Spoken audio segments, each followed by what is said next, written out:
Selamat datang di laboratorium pengujian mutu benih.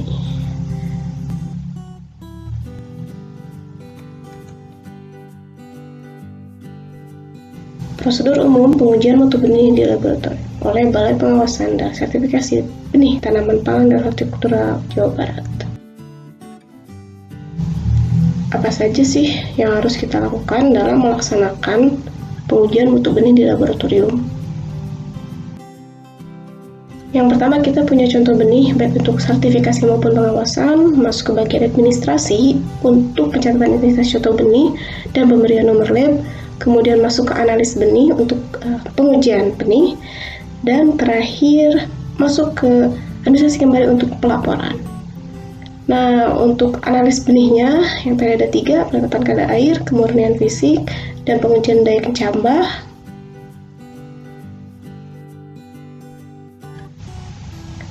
Mulai dari yang pertama, yaitu penetapan kadar air. Menggunakan metode oven,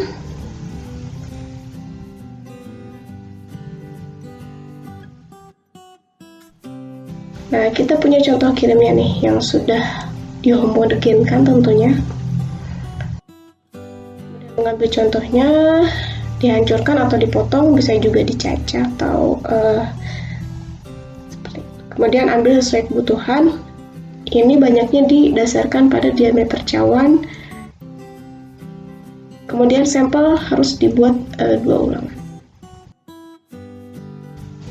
Ya, cawannya dibawa.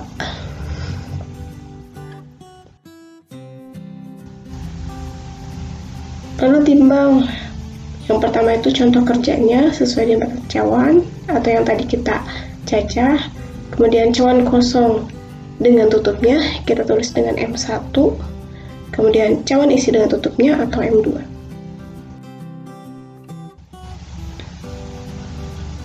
Sementara itu kita hidupkan oven dengan suhu yang dibutuhkan sesuai dengan komoditas, tunggu hingga suhunya stabil, kemudian masukkan cawan isi, buka tutup cawan, kemudian lakukan dengan cepat, dan atur waktu yang sesuai dengan yang ditentukan.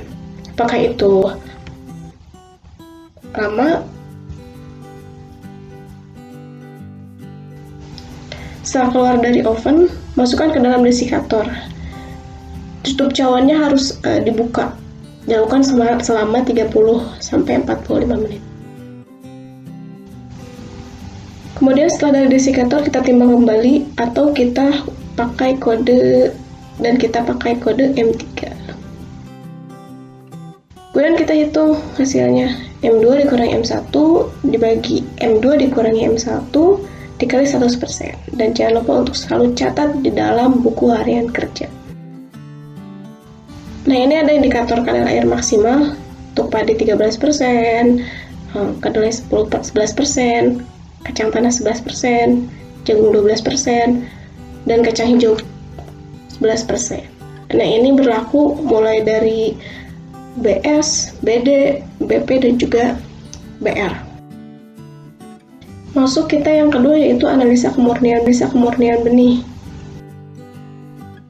Ya, yang pertama adalah benihnya kita kurangi jumlah contoh kirimnya, beratnya, menggunakan soil divider. Nah, dari contoh kerja kemurnian ini kita pisahkan mana yang menjadi benih murni dan yang mana menjadi kotoran benih. Nah, benih murni sendiri ada 2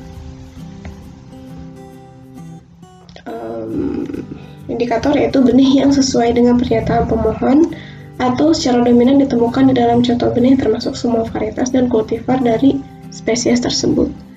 Kemudian ada juga benih muda, benih berulang kecil, benih keriput, benih terserang penyakit atau berkecambah, tetapi benih tersebut masih bisa dikenali sebagai benih yang dimaksud, kecuali sudah berubah bentuk. Benihnya sendiri apa aja sih? Yang mulai dari struktur tambahan yang tidak digolongkan sebagai bagian dari benih murni tentunya. Nah, ini apa aja?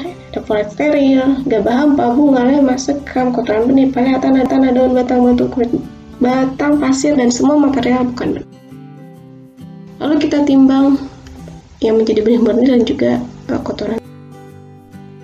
Dan kita hitung benih murni itu dibagi benih murni yang tambah dengan kotoran benih dikali 100% untuk benih benih, dan begitu pun untuk kotoran benih. Dan jangan lupa untuk selalu dicatat dalam harian kerja. Ini kemurnian minimalnya. Itu ya. Untuk padi, jagung punya kemurnian masing-masing, sedangkan untuk kedelai, kacang tanah, dan juga kacang hijau itu memiliki indikator yang sama, standar yang sama. Yang terakhir adalah pengujian daya kecambah dengan menggunakan metode. Nah, tadi tuh dari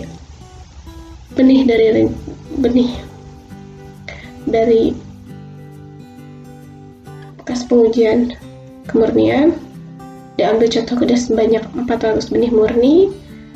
Kita lihat apabila ada informasi dorman, maka kita gunakan perlakuan, dan jika tidak, kita lakukan langsung tabur. Jika dilakukan langsung tabur, kita susun benih-benihnya, jumlahnya disesuaikan dengan komoditasnya. Kalau padi itu ada 100, kalau kedelai, kacang tanah itu 50 per kertas. Kemudian jumlah kertasnya, kalau untuk padi itu 2 lembar, kalau untuk kacang tanah, kedelai itu 3 lembar untuk 1 ulangan. Dan ingat, kertasnya harus sudah dibasahi dan sudah cukup lembab. Kemudian lipat bagian kertas yang kosong menutupi benih yang telah diatur, dan kita gulung dan dibuat 4 ulangan. Ini untuk penulisan identitasnya ya. Yang pertama itu S-nya atau nomor lebihnya, ulangannya, tanggal penaburan, dan juga perlakuan. Kalau seandainya nggak ada perlakuan, tulis TP. Dan kita masukkan ke dalam germinator. Nah, apabila udah sampai ke waktu selesai, itu di rentan waktu 15 hari, kita lakukan evaluasi daya kecambah untuk kecambah normal, abnormal, benih keras, dan juga benih segar hidup, dan juga benih mati. Ini disesuaikan dengan komoditas untuk lamanya waktu germinasi. Kemudian terakhir itu rata-rata setiap sampel, baik untuk persentase benih kecambah normal, abnormal, benih keras, benih segar hidup, maupun benih mati, dan catat di buku harian kerja. Dan daya kecambah minimalnya untuk padi dan jagung punya standar yang sama di 80% dari mulai BR sampai dengan BR. Kacang tanah dan kacang hijau punya presentasi yang sama untuk standar minimalnya, dan kedelai juga punya presentasi tersendiri untuk daya kecambahnya. Terakhir untuk pelaporan, dari tadi kita punya buku harian kerja, kemudian kita data-datanya masukkan ke dalam lembar analis, mulai dari kadar air, kadar api, juga daya kecambah.